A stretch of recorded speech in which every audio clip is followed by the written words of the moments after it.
What it is, y'all? It is your old boy Pilk, and I'm coming back with more Danmachi. Today we're talking about the new Heroic Trial. Now, this is hilariously easy, and I mean hilariously easy. To the point, if you guys followed along with the one last time, you'll know that fire teams were preferred, as well as I think wind was the other one that was preferred.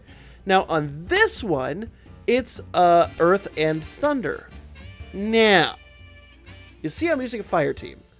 I'm going to show you with any good team how hilariously easy this is. In fact, I could probably do it without wealth, but the only reason I've got wealth on here is simply because I want the 33% as a gauge charge and the little boost that he gives everybody there at the beginning.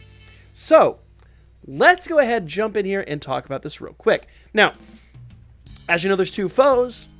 Pretty straightforward stuff. Nothing too crazy, but all said and done, you know, you get what you get. Now, I generally speaking, when there's two foes, do prefer to use single target teams, but I think at this juncture of the game anymore, AoE is a little bit faster. So there is some fundamental benefit to using AoE teams. So that is something you want to ponder going forward in these events. Now, basically what I'm going to do is I'm going to do a general buff stack, turn 1, and basically turn 2, then everybody gets their major hits. Because this team is really and honestly just all about power. This team is crazy, crazy powerful. Now, Haruhime, normally I come out of the gate with Sheikah. I'm going to do Akane, because if these units target one particular person, it doesn't feel good and it's not a lot of fun.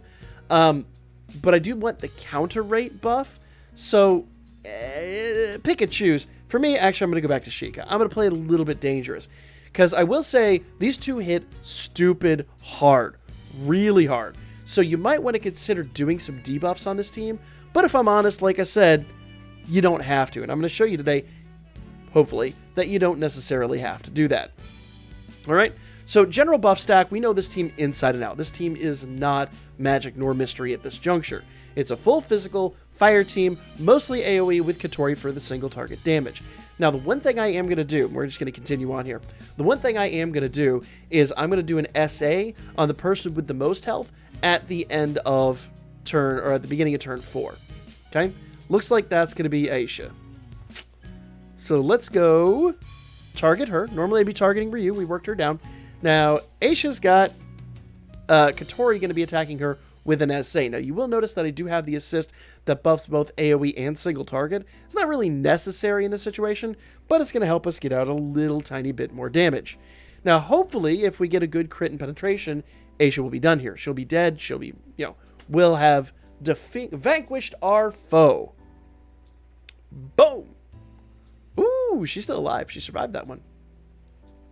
And a lot of that has to do with the fact, and I didn't go over the buffs or debuffs on this team very well, but we'll talk about that here in a moment. Now, I could go and do single target attacks now, but it doesn't really matter. Turn 5, they're done. It's a done deal. This is so incredibly simple. And let me kind of explain why. I'm going to go back in here and kind of show you why that's the case, and then we're going to auto-run one because, well, reasons. All right, so we'll need to do a little bit of restoration here. I'll go give myself a couple potatoes next, and we'll go back in here. Now, why was this so incredibly easy? Well, the answer is real simple. If we go here and we look at what debuffs we've got, natively, they're only down, Aisha's down 20% to Thunder, but everything else is neutral. Literally everything else is neutral. She has no major resistances. Same with Ryu. Natively, she's down 20% to Earth. Everything else pretty much is neutral. Everything is neutral. So, and they've only got, 2.3 million health? What is that? What even is that? So, yeah. Once we get the 40% fire debuff out there and we start doing some crazy damage, these units will fall. And these units will fall hard. To even show you how hard they'll fall, I've created a skill flow. Remember, you can build a skill flow now in the game, and basically it'll do whatever you've set out to do. Now, remember, that does mean that Haruhime is going to do Sheikah, so we don't have the debuff. So we're kind of living on the ragged edge here. So if they do decide, and I've seen this before, they targeted Katori turn 1 last time, or the first time I tried this, and they worked her down to about maybe 10% or less health. So one good critical penetration there would have, severely hindered my team. But now we're getting so much counter rate, we're getting so much other stuff, like it's really silly. Now the one thing worth noting, because they natively target Ryu, Katori's going to take out Ryu and everybody else is going to attack, yeah, that's fine. Everyone else is going to attack Aisha with AoE attacks, but it's still going to be fairly effective. It would be nice to get, you know, if I had set up a skill flow for them to do single targets, but I didn't, and I probably should have, and we probably would have ended at turn 4. In fact, let's go do that real quick. Let's just set it up so on turn 4, everybody does their single target attack. Let's just fart around with that real quick. Okay, I'm gonna do a skip. We're gonna go back in here. If you guys haven't set a skill flow, it's really simple, but let's go ahead and do, Katori's always gonna do single targets. We don't need to worry about that. Turn 4, we're gonna do skill 3 with her. We'll save that. And skill 3 with him. And we'll save that. Oops. Turn 4. There we go. Also doesn't help that he was doing skill 1 and rebuffing, which we don't need to do. So let's go ahead and see what happens here. Okay? And we're going to auto run it and just, you know, play the game. Now, I don't know, because they are AoE, how effective this will be, but it'll be a fun and interesting test if nothing else. All right? Lego. Like I said, there's really nothing like to this. This is so hilariously simple. And if I'm not selling you on how easy this is, remember, we're using a team, well, a great team. Fire is a fantastic team that is not favorable to this. So if you've got a really awesome Earth team, which I actually have a really good Earth team, I was just too lazy to put it together for the video.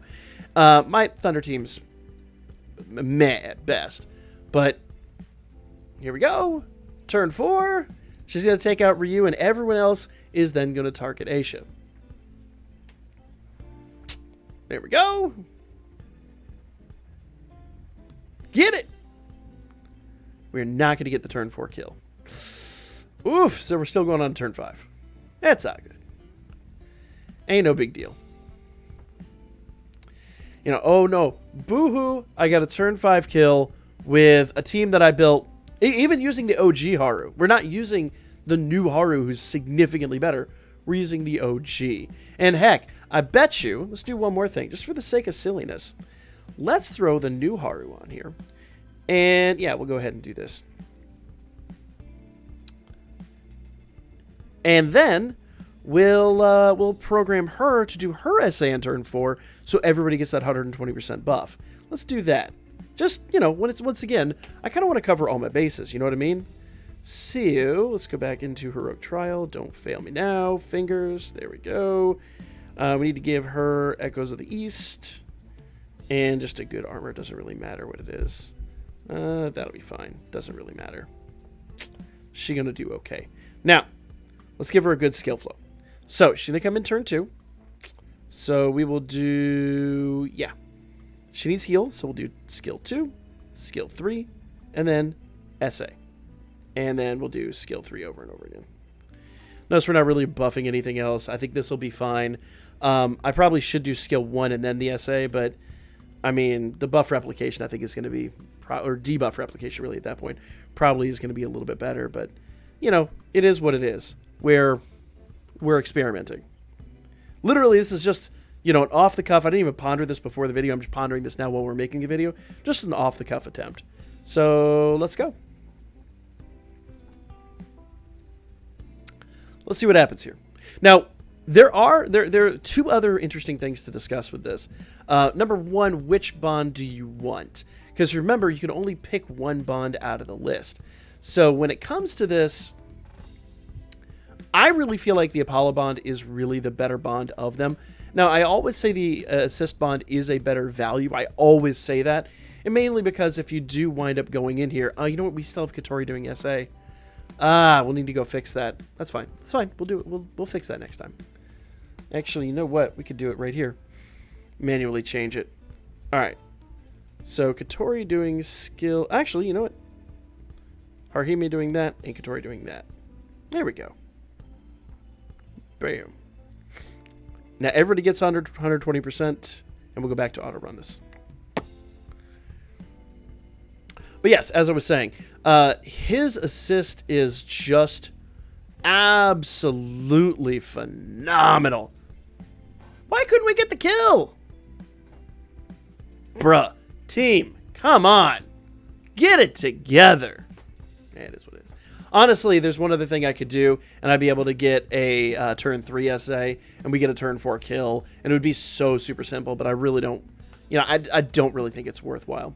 So as I was saying, if we go, notice I have 221 already. I'm over a third of the way to my goal, and I still honestly haven't run either one of these. I need to go run those real quick and get my rewards. Make sure you do run all of them. The rewards are totally worthwhile. But as I was saying, you can only pick one bond. That's what sucks, is you can only pick one bond out of here.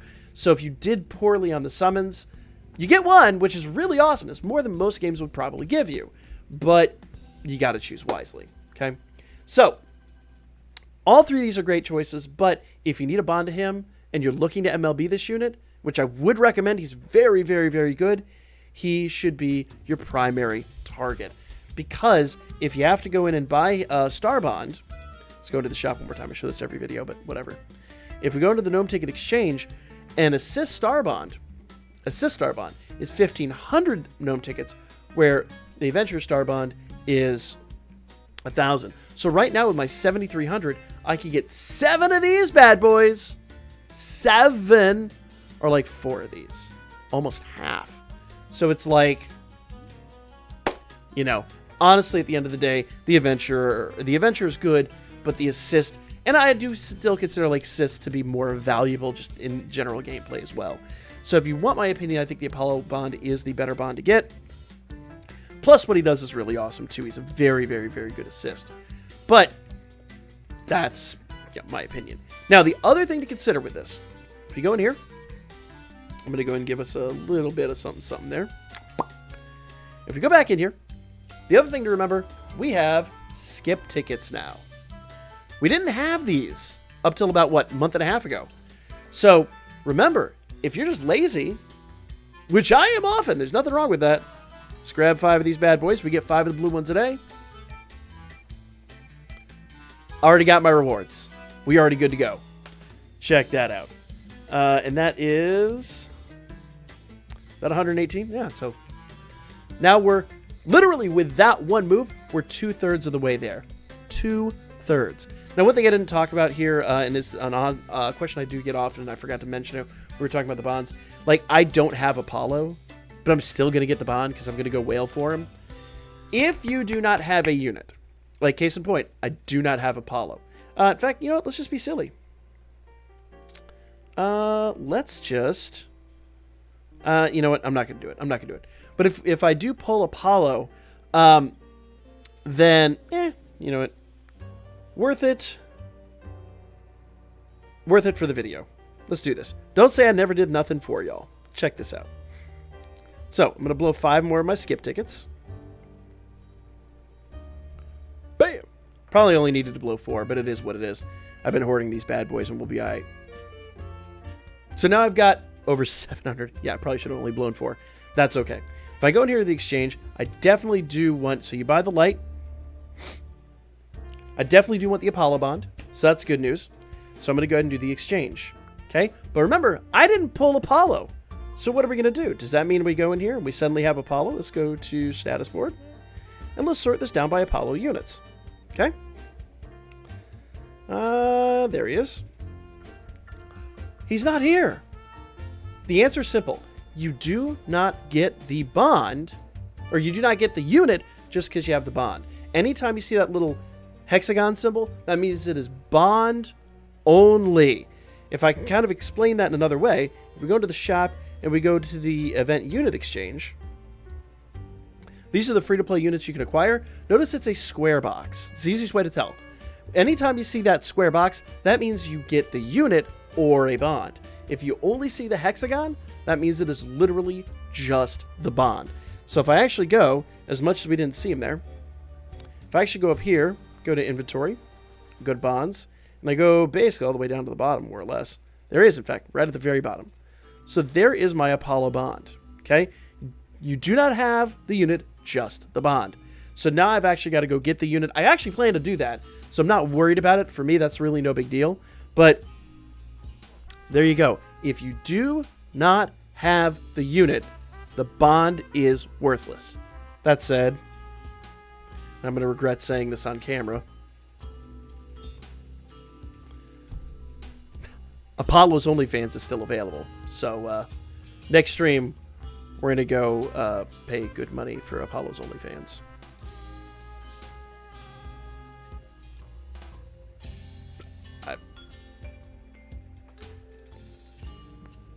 Don't judge.